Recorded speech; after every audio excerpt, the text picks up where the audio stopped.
आपण नवरात्रामध्ये देवीचे अनेक रूप पाहतो, वेगवेगळे रूप पाहतो, पण आज आपण काय केलं पाहिजे, घरातल्या लक्ष्मीची सुद्धा रूप पाहिली पाहिजे। प्रत्येक वेळेला आपल्या घरातील लक्ष्मी सुद्धा वेगवेगळे रूप दाखवत असते, पण आपण ते पाहत नसतो। घरात आलेल्या पाहुण्यांचा मान सन्मान करते, योग्य पाहुणचार करते, कुटुंबावर आलेल्या संकटांना मात करते, पदर कोचून उभी राहते, तिला वीर लक्ष्मी म्हणतात।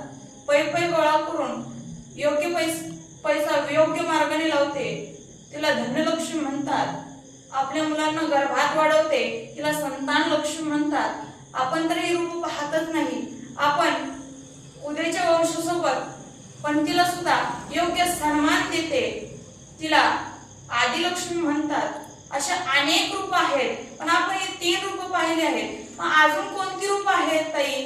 तर मुलांना योग्य दिशा दावते, मुलांना यशाच्या मार्गावर घेऊन जाते, तिला विजयलक्ष्मी म्हणतात।